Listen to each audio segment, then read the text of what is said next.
Alright everyone, so as I'm recording this video, Riot has dropped a B patch to patch 11.2 for TFT. So I wanted to do a quick rundown of the changes, kind of give my opinions on it.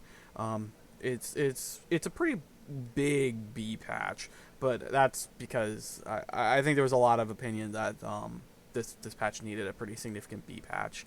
So starting from the top, Diana 3 is going from having 7 orbs down to 6 orbs. So Diana reroll is a very good comp this set for reasons I honestly don't know. But it is performing well. No one's just quite sure why it's performing so well. There's two variants of it, the Spirit variant and the Assassin variant. I think the Assassin variant is generally considered to be significantly better. But in general, this reroll comp was very easy to run. You're not contested on a lot of the champions you're going to be playing, and it's pretty strong. So they're reducing the 3-star down from 7 orbs to 6 orbs. This is probably fine. This really wasn't overly powerful, but it was powerful enough that it probably was going to warrant a patch anyway. It was probably really doing some damage to some of the lower elo players. Next up, the big one, Rakan. So Rakan gets hit 3 times in the head with a nerf hammer. I guess that does something when you do that.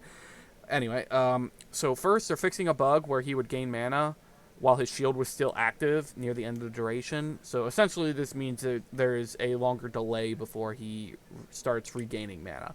Most ults that give you a shield do not gain energy while they still have the shield up. This was the issue we had with protectors in set 3. That while they already had a shield, they were gaining mana to regain that shield, and you couldn't overrun that shield. So this hopefully will fix that issue. More importantly, his mana is going from 4080 to 6120.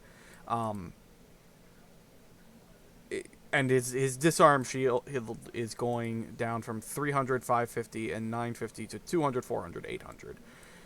These two combined are a pretty big deal, particularly the mana nerf. Rakan was kind of devastating battlefields. He was probably the best champion in the game. And even with these nerfs, he might still be the best champion in the game. His disarm tends to hit like 90% of your opponents, making him incredibly useful throughout the game. Because disarm might as well be you can't do anything. It might as well be a stun. Yes, you can ult, but it's pretty rare that you ult while you're disarmed. Because you're not auto-attacking the game mana. But anyway, this here is probably the biggest nerf on Rakan, but I still think Rakan's going to be very good, and you should probably still play him. He'll probably still be one of the better champions. Zed's Contempt of the Week, attack damage steal is going from 20, 30, 40 to 20, 25, 30. A lot of people have been playing reroll Zed. It's when you hit Slayer, it becomes a pretty good composition. So it's probably understood that this is going down because once you start putting Slayer into this, it gets pretty strong. Next up, Auriel Soul. So Auriel Soul is getting a nerf at 1 star of 25 damage and a nerf at 2 star of 50 damage. They're gonna come back to this. There's clearly an issue with Auriel Soul when you are starting to run like Mage 3, 5, 7. When he gets his double cast off, the overcharge results in that second ult doing way too much damage. I suspect that what we'll see in the next actual patch is that Auriel Soul is going to have its overcharge bonus reduced. So that way they keep Auriel Soul as a playable unit without Mage, but it's because right now you just playing with Mage 3 and his ult will wipe whatever it touches.